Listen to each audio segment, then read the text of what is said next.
Selamat datang di Pojok Santai. Sebelum Anda mendengarkan audiobook ini, kami menginformasikan bahwa channel ini adalah review audio dari buku yang ada di Indonesia. Untuk membaca keseluruhan buku ini, kami menyarankan membeli buku aslinya di toko buku kesayangan Anda, baik offline maupun online. Keberadaan channel ini dimaksudkan untuk membantu Anda mendapatkan pengetahuan dari buku-buku kesayangan Anda. Jangan lupa untuk subscribe, like, dan komen. Selamat datang di Pojok Santai, channel khusus yang membahas komik dan novel dengan cara asik. Sesaat lagi, Rati akan mengalami bernasib buruk. Namun, muncul satu pemuda gondrong menolongnya. Siapakah pemuda itu? Yuk, langsung saja disimak video berikut ini.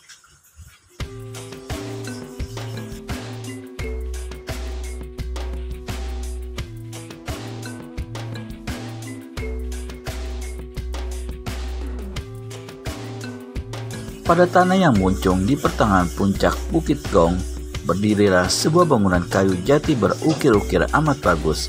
Siapakah yang diam di tempat itu? Sebelum kita mencari tahu siapa pemilik atau siapa penghuni pondok tersebut, marilah kita ikuti perjalanan Rati. Gadis yang telah dibawa oleh pemuda berambut gondrong dari hutan beludak yang menjadi sarang rampok Bayunata. Sewaktu fajar menyingsing di timur, kedua orang itu berada di sebuah anak sungai berair jernih. Si pemuda menurunkan gadis yang dipanggulnya dan menyandarkannya di sebuah batu besar di tebing sungai. Begitu totokannya dilepaskan, Rati berkata dengan keras, aku tidak sudi ikut dengan kau." Si pemuda menggaruk kepala. "Jadi, kepengen ku bawa kembali ke hutan beludak? Aku tidak percaya padamu. Kau harus antarkan aku kembali ke kampungku." Si pemuda tertawa perlahan. "Kalau kau mau kembali, pergilah sendiri. Aku hanya dipesan untuk menyelamatkanmu, lainnya tidak." "Siapa yang memesan?" "Seorang kakek-kakek. Adikmu berada di tempatnya." "Kau berdusta. Kau hendak menjebakku," kata Rati masih tak percaya. Tidak disangka gadis cantik macammu ini punya hati curiga setengah mati. Aku tidak pernah percaya pada laki-laki, apalagi laki-laki dari dunia persilatan. Kelak kau bakal kawin dengan laki-laki, bukan dengan perempuan." Merahlah paras Rati mendengar ucapan itu. Si pemuda yang bukan lain adalah Wiro Sableng, si pendekar 212 berdiri. Aku akan mandi di tepian sebelah sana ya," katanya pada Rati. "Jika kau hendak melarikan diri, silakan." Rati tetap duduk tak bergerak di tempatnya. Diperhatikannya Wiro Sableng melangkah sepanjang tepi sungai dan menghilang di balik rerumpunan pohon-pohon bambu. Walau bagaimanapun, hatinya masih diselimuti kebimbangan. Pemuda itu telah menyelamatkannya dari tangan kepala rampok Bayunata di hutan beludak. Dia tak kenal siapa pemuda itu adanya. Seorang kakek-kakek memesannya untuk menyelamatkan dirinya, dan si pemuda menerangkan bahwa adiknya ada bersama si kakek. Siapa gerangan adanya si kakek, dan kemana dia hendak dibawa? Dia tak bisa mempercayai pemuda itu begitu saja. Jebur! Rati mendengar suara orang terjun ke dalam sungai.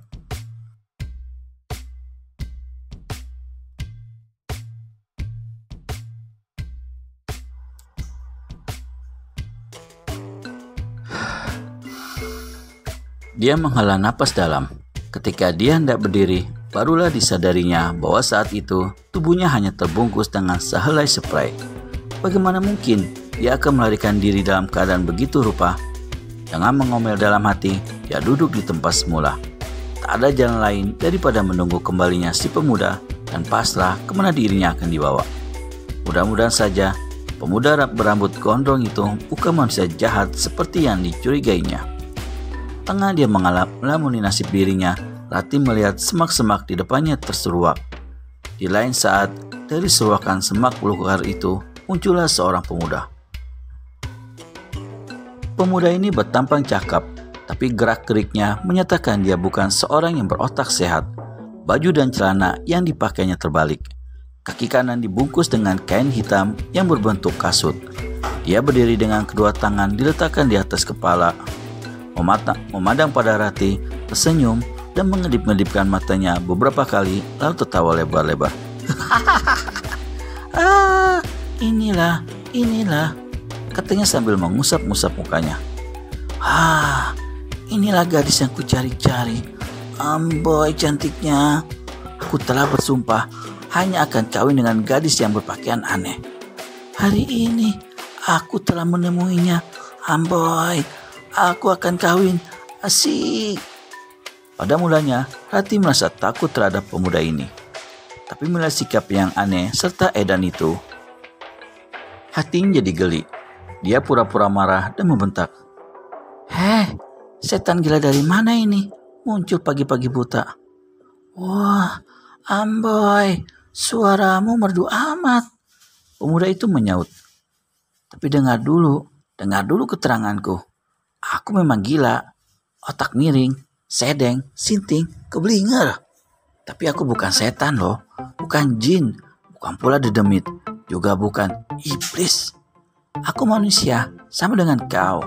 Bedanya kau perempuan dan aku laki-laki. Bedanya kau berotak sehat, aku gila. Nah, kamu ngerti kan? Mau tak mau Ratih tertawa mendengar ucapan pemuda itu.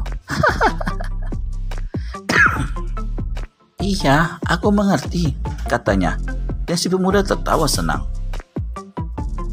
Bagus, memang calon istri harus mengerti sifat suaminya. Amboy, calon istri. Pemuda, kau boleh bicara lucu, tapi jangan ngelantur ya. Siapa bilang aku calon istrimu? Siapa sudi jadi istri orang gila macammu? Amboy, aku yang bilang kau adalah calon istriku.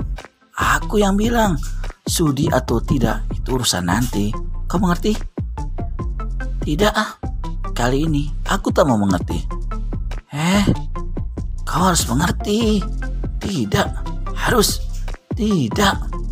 Kalau begitu, kau juga gila sepertiku. Kata pemuda itu lalu tertawa panjang-panjang. Berlalulah dari hadapanku. Lama-lama aku jadi muak melihatmu, kata Ratih pura-pura marah.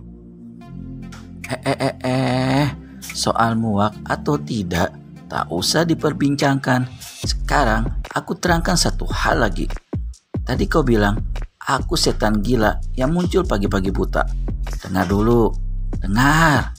Aku akan terangkan. Pagi adalah nama waktu. Pagi ya pagi, bukan siang, bukan malam.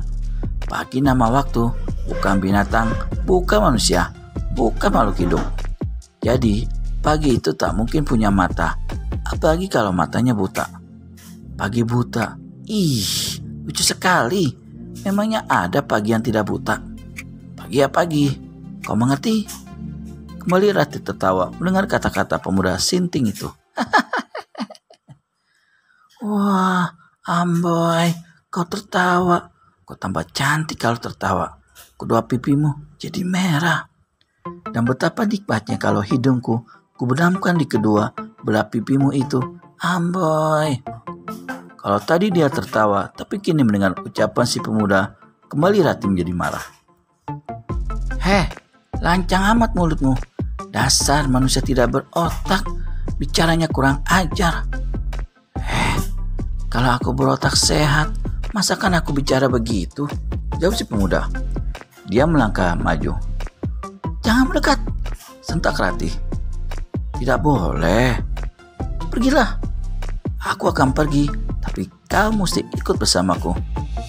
Siapa yang sudi ikut bersama kau, orang gila? Orang gila tidak selamanya jahat. Ayo kau ikut aku. Kau harus bertemu ayah. Beliau pasti gembira melihat calon menantunya yang begini cantik, montok dan pergi, bentak Ratih. Jangan bikin aku marah ya. Kalau kau tidak pergi, jangan menyesal kalau apa? Tanya si pemuda. Nanti ku tampar mulutmu. Si pemuda tertawa, lalu setengah berlari ia datang ke hadapan Rati dan mengulurkan kepalanya. "Kamu tampar aku?" "Nah, tamparlah," kata si pemuda berotak miring itu. Karena kesal hatinya, Rati betul-betul menampar muka pemuda itu dengan keras. Demikian kerasnya hingga salah satu sudut bibirnya menjadi pecah dan berdarah. Gawat, akankah pemuda gila itu akan marah? Dapatkan jawabannya di video selanjutnya hanya di channel Pojok Santai. Segera subscribe dan tekan tombol lonceng untuk mendapat notifikasi video terbaru dari kami. Terima kasih dan sampai bertemu kembali.